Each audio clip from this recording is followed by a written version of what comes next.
Olá, pessoal do nono ano, tudo bem com vocês? Neste vídeo, nós vamos fazer uma retomada dos conteúdos importantes que serão cobrados na AP de vocês. Então, vamos lá. As questões 1, 2, 3 e 4, elas vão abordar números racionais, números irracionais. Então, vamos retomar, relembrar como é que isso funciona, né? Matematicamente, nós sabemos que o primeiro conjunto numérico a ser criado foi o conjunto dos números naturais, que era um conjunto para a contagem, né? Então, dentro desse conjunto, o que eu tinha? Tinha o 0, 1, 2, 3, infinitamente. Esse era o conjunto dos números naturais. Esse conjunto ele passou a não ser tão perfeito quando surgiram questões financeiras, né? Então teve a necessidade de ampliar esse conjunto. Foi aonde surgiram os números negativos, né? Então teria 1 negativo, 2 negativo, 3 negativo, infinitamente também. Para efetuar as medidas, apenas esses números não eram suficientes. Então teve a necessidade de ampliar esse conjunto, né? Então, foi aonde surgiu o conjunto dos números racionais. Então, no conjunto dos números racionais, eu vou ter o número zero, vou ter os números positivos infinitamente, vou ter os negativos infinitamente. Que mais que eu vou ter? Vou ter as frações, seja ela positiva, seja ela negativa. Vou ter números decimais finitos, 0,125, 1,14. Vou ter as dízimas periódicas, 3,4, 4, 4, 4, 5,61, 61, 61, né? Então, todos esses números aqui são números racionais, né? A parte de tudo isso, eu tenho um outro conjunto numérico, que é o conjunto dos números irracionais.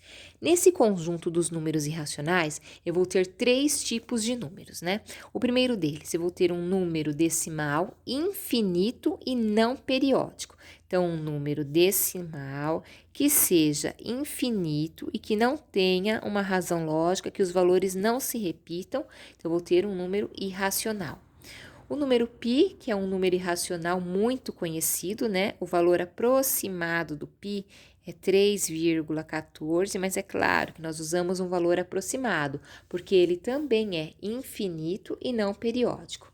E vamos ter também as raízes não exatas, né? Como a raiz quadrada de 2, que a gente usa aproximadamente 1,41, né? Mas nós sabemos que ela é um valor infinito e não periódico, e a raiz quadrada de 3, onde a gente utiliza aproximadamente 1,73, mas também é um valor infinito e não periódico, tá? Então, esses 4 primeiros exercícios, eles vêm abordando esses tipos de números. Um outro assunto que vai ser cobrado, né, nessa prova de vocês é a tal da escala, né? Então, na escala vai ser abordado a planta baixa, né, que é um dos primeiros assuntos, igual aqui. Vamos imaginar que eu tivesse essa casa, né, que fosse uma representação da medida real, né? Então, a parte frontal, a frente dessa casa, eu teria 5,5 metros. E já lá na planta, né, a medida na planta, eu teria 11 centímetros, né? Então, como é que eu vou fazer o cálculo, né? Qual que seria a minha escala aqui? Com essas informações que eu tenho, né? Então, para começar, aqui eu tenho metros e aqui eu tenho centímetros. Então, antes de sair resolvendo qualquer coisa, eu preciso deixar com a mesma unidade de medida, né? Para transformar metros em centímetros, a gente sempre multiplica por 100, né? Então, aqui eu tenho 5,5 metros, se eu multiplicar por 100, ficaria 550 centímetros, tá? Então, para encontrar a tal da escala, o que eu vou fazer? Eu vou ter sempre a medida no desenho, né, na planta, e aqui embaixo seria a medida real, né? Então, escala. No desenho, lá na planta, vem fornecendo uma medida de 11 centímetros. E a medida real, 5,5 metros, né? Que é a mesma coisa que 550 centímetros, 550, né? Para a escala, tem sempre que simplificar o resultado, né? Então, aqui daria para dividir por 11 por 11. 11 dividido por 11 ficaria 1. 550 dividido por 11 ficaria 50. Então, a minha escala seria 1 está para 50. 1 centímetro lá na planta, lá no meu desenho, seria referente a 50 centímetros na medida real, tá? Então, aqui seria a minha escala, 1 está para 50. Um outro exemplo. Aqui, tem um prédio, né? A minha medida real, né, a frente do prédio seria 4 metros. E lá na planta, 2 centímetros. Então, para começar, metros e centímetros são unidades de medidas diferentes, então eu tenho que transformar. Para transformar metros em centímetros, é só multiplicar por 100, né? Então, aqui, 4 vezes 100 daria 400 centímetros, né? Agora que eu estou com a mesma unidade de medida, aí sim eu posso calcular a escala. Medida no desenho, medida real, né? Então, no desenho, a minha medida é 2 centímetros. E a medida real, 400, né? Tem que simplificar, né? Aqui daria para dividir por 2, né? 2 dividido por 2, 1. 400 dividido por 2, 200, né? Então, a minha escala seria 1 para 200, né? Então, cada centímetro lá na planta representa 200 centímetros no real, tá? Então, essa seria a minha escala.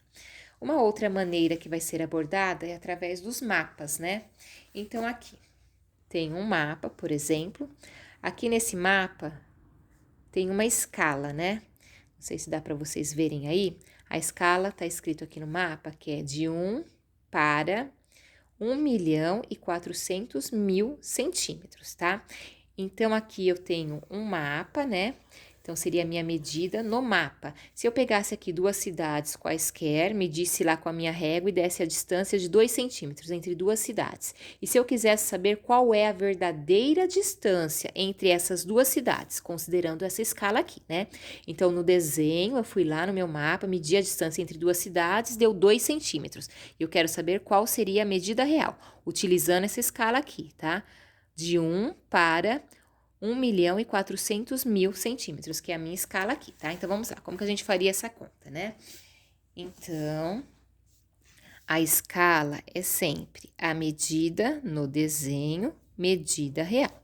Então, a minha escala já está sendo fornecida lá no mapa, que é 1 está para 1.400.000. Então, essa é a minha escala, tá? Que tá lá no mapa. Peguei esse valor lá no mapa. A minha distância no desenho, a medida no desenho, eu fui lá, peguei a régua, medi a distância entre essas duas cidades, é de 2 centímetros, por exemplo. E eu quero saber qual é a verdadeira distância, a distância real, né? Então, para encontrar essa distância real, aqui eu tenho o quê? Uma regrinha de 3, né? 1 vezes D, 1D.